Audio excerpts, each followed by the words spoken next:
All right, this guy's going to be going home here in about 48 hours, and this video is to show you what he can do now, what all he's learned, and how to continue that going forward.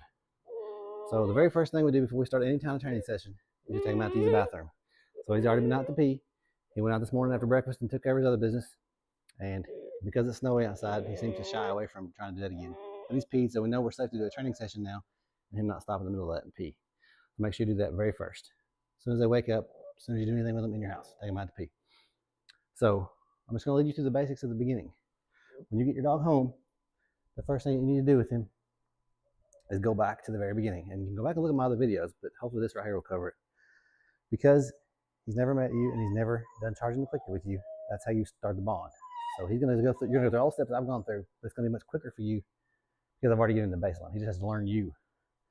So I'm going to charge the clicker. Just feed him some food. This is step one. And so what I would do when you get your puppy home is do probably 2 sessions, maybe 3 sessions of this, just to kind of bond with your dog. Don't immediately take him home and try to do any of the training, sit or kennel or any of that kind of stuff. Take him home, get to know him, play with him, let him sleep in your lap, talk to him, call him by his name because he does know that now, and charge the clicker. They're currently eating 3 meals. Very soon they can go down to 2 meals a day. If you have the time, I would stick to 3 meals a day just simply for training sakes.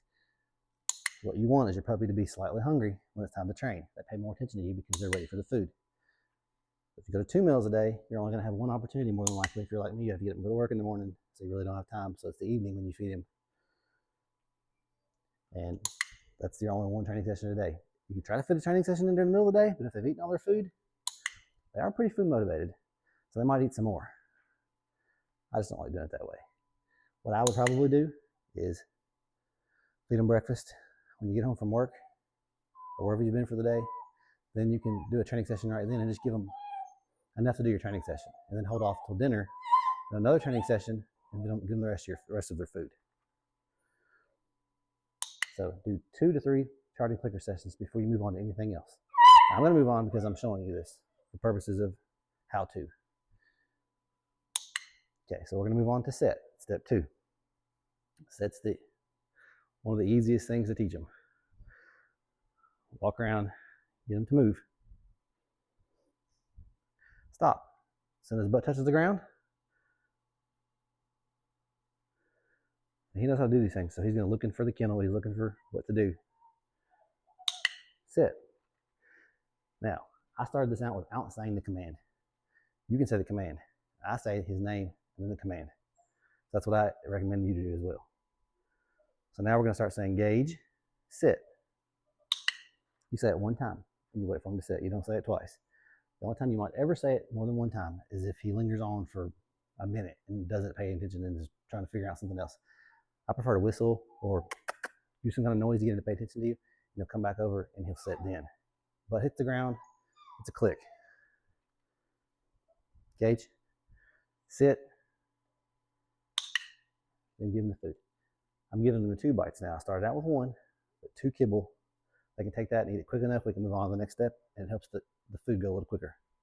Helps satisfy them too. So move, get him moving. So he already knows how to do that. So he's trying to figure out what I need him to do in order for him to get that food. Gauge, sit. So you do it just like that. And once you get to this step, step 2, teaching him set. Again, he already knows to sit. He just needs you to learn how to talk to him, and he needs to get to know you, so he'll listen to you. Gauge, sit. The kennel's distracting us, so I'm going to move away from it a little bit. Okay, so now, teaching set. Once you've done 2 to 3 sessions of clicker charging, I advise you to do 2 to 3 sessions of sit. Gauge, sit.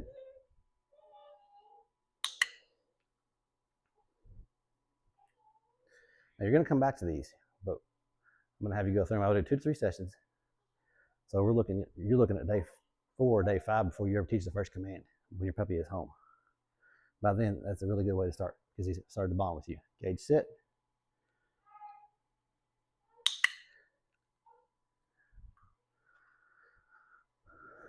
Okay, now the next thing you're going to teach him, this is step 3. So this is going to be somewhere around day 6 to 7, a week later. Now we're going to start here. And so the first thing you're going to do is you're just going to put down your hand and have him come to it. So say to him, Gage, here.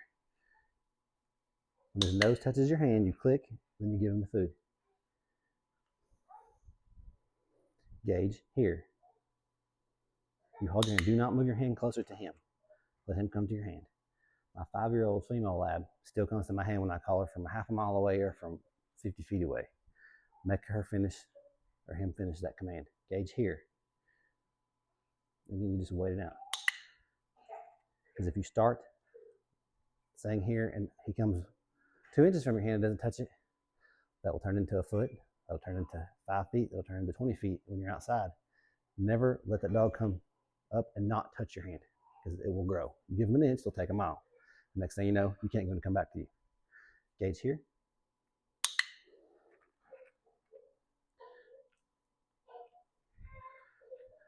Gage, here.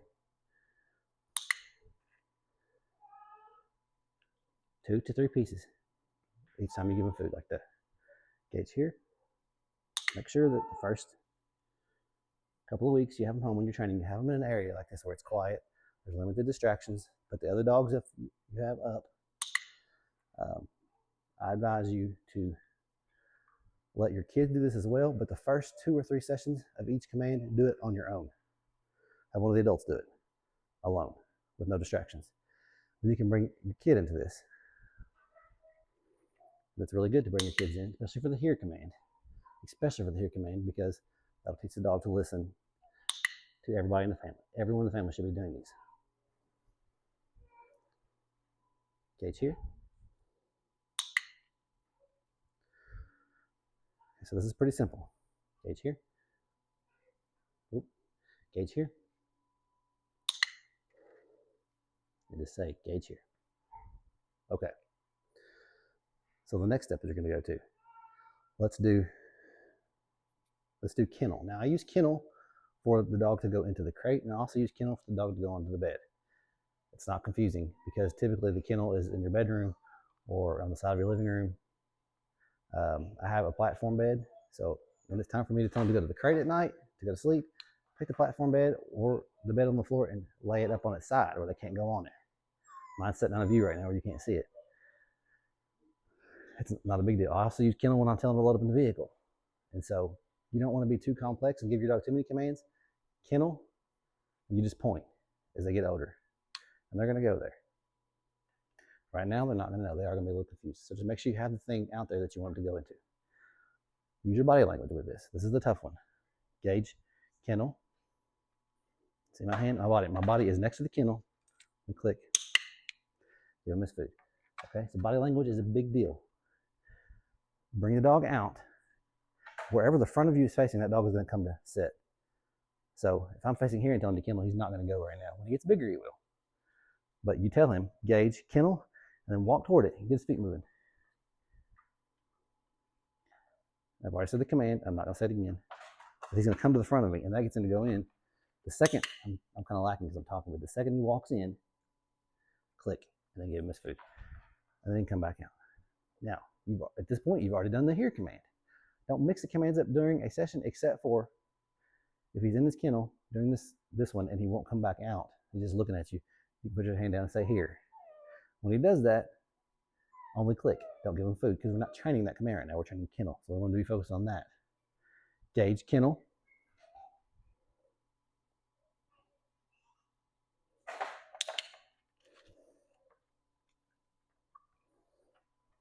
Now do this in different directions. Gage, kennel. By the different directions, I mean different sides of the crate. That way, if the crate's sitting somewhere different, if you're staying in a different position, you're teaching him to go in when you're in different places, because he's watching your body language. Gage, kennel.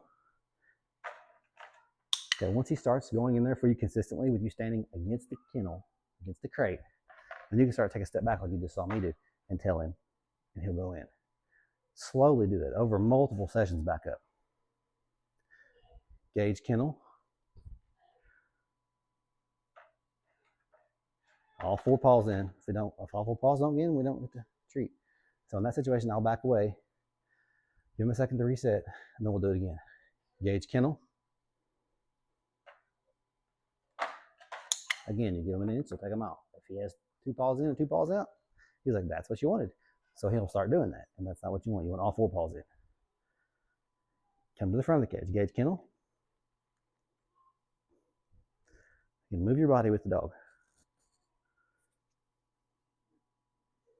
I've given the command. At this point, he knows the things to think about. He should eventually go in. Give him about 30 seconds. If he doesn't, then you start to move closer to the kennel like we were doing earlier. Just start. See? You start to work your way back out. Gauge kennel. Okay. Now, you're looking at about doing 2 to 3 sessions. So if you're only feeding once a day, you're looking at maybe 2 weeks before you get to this point. If you're doing twice a day, you can probably get to this point in a week. But you need to make sure you're doing these. Once you get to the kennel stage, you can rotate back. And what I would do, you get to kennel, do this one first. And then now, if you're doing 2 sessions a day, mix them up. 1 session, do sit. 1 session, do kennel. The next day, 1 session, do here. And then do sit. And the next day, go back to kennel, and rotate through. You're going to do this. If you want your dog to do this, you're going to do this up until they're 5 or 6 months old. With the clicker, you're going to get to the point where you start to take food away. After you have the pup, when that pup hits 13, 14 weeks old, which means he's been home with you 3 to 4 weeks, you can get to the point where you're only giving him 1 piece of food every 5 or 6 clicks. But always click at this point. Gauge kennel.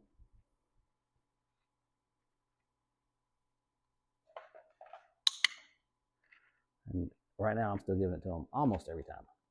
You'll see me with the pups on the commands where they really know it and they're doing good. I'm already doing like every other. But I recommend for you, when you get home, because you're new to them, to do every single click. And just gradually wean them off of that. By the time you're 6 months old, you're giving them 1 piece at the beginning of the session, maybe 1 in the middle, and 1 at the end to reward. Some food at the end to reward. A big one at the end. You're just clicking. And at that point, you're still doing the click, but you can also say, good boy, good girl, good Nala, good Gauge, good Cooper, however you need to do that. Because again, remember, the clicker is the thing that separates your emotions if you're having a bad day from saying good boy, and they don't really think you mean it because they can read your body posture, they can hear your voice changes, they can smell the hormone changes when you've had a bad day or whatever's going on. That's what the clicker does. And so, Gauge kennel, over time, you'll be able to get away from the clicker. I stopped using the clicker at about 6 months, but not permanently. I switch over to a stimulation collar. If you want to buy one of those, you can get one that's fairly cheap to use around your home, or I have one that I use outside because I take these dogs out a lot that works a mile away.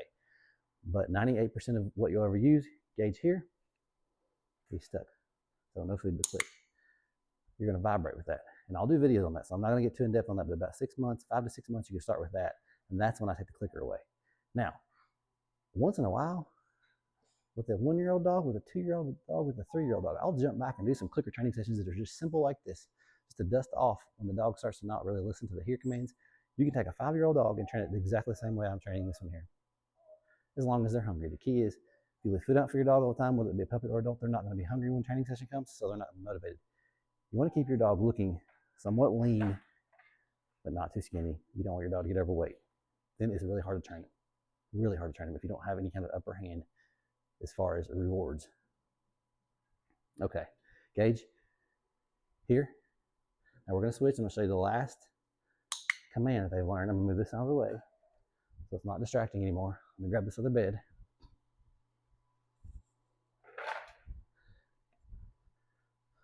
Okay, this is the raised platform. You can use a regular bed if you'd like. I prefer this because it's a 6-inch jump up on there. It's something they have to do Good boy, Gage. It's something that they have to do. It's a big difference from the floor to this. They see that. There's no question as to whether they're on it or off of it. You can see it easily.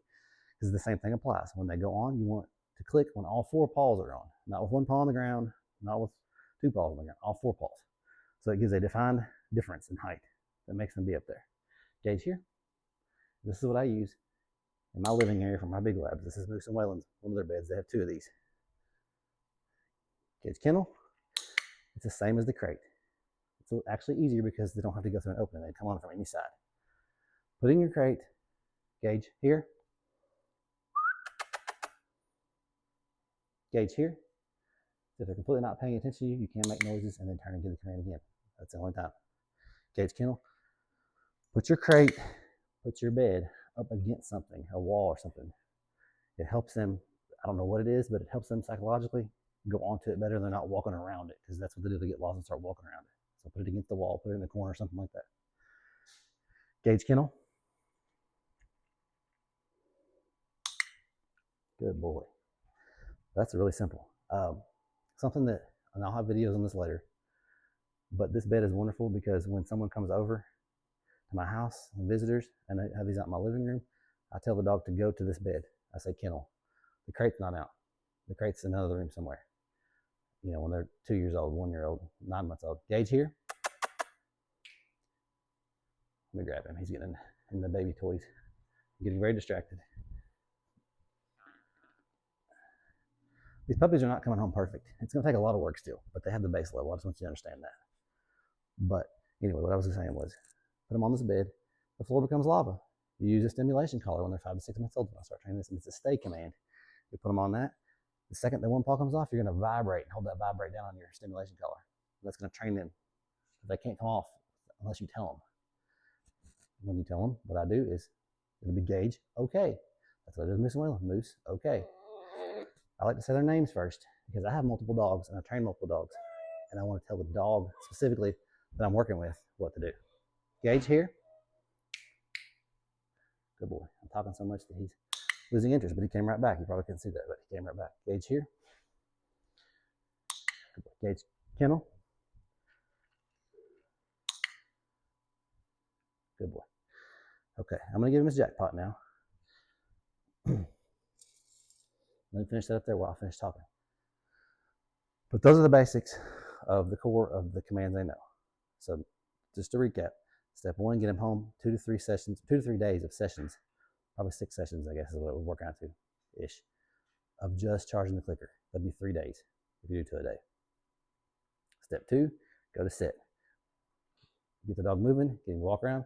When you start that session, do a few clicker charges first. You know, feed him 6 or 8 pieces of food just to get him warmed up, get his stomach calmed down because he's probably hungry, so he can focus. And then go on to your set. Move around. Move around. He's about to sit. You say, as soon as you see his butt start to go down, Gage, sit. Click as soon as the butt touches the floor. It's an anticipation thing and timing thing. Timing isn't key to it. The next step, step 3, is to go to here. Target recall is what it's called. You can put the food in your hand. I'll show you up. Here's all the food that I have out here. Actually, I have some over here. If he kind of loses interest when he comes to you, and the time that you're clicking and then giving the food from the cup, instead of doing that, you can take that piece of food and either put it behind your thumb like that, or if they're kind of nipping at your fingers, which sometimes they do that, sometimes they don't. They're pretty good about not doing it, but you can lay it flat on your hand like this and say, here, just keep that thumb there to keep it from falling out. And then as soon as they touch it, they kind of scoop it on your hand instead of nipping your fingers. So that's how you handle that. That's step 3.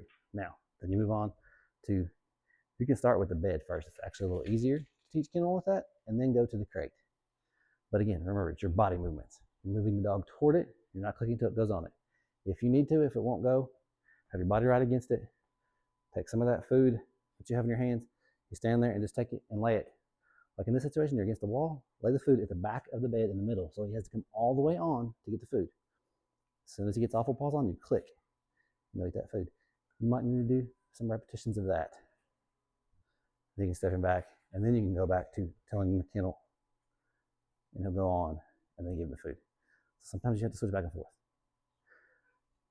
Good boy. He's just being a good boy, so he's going to get a click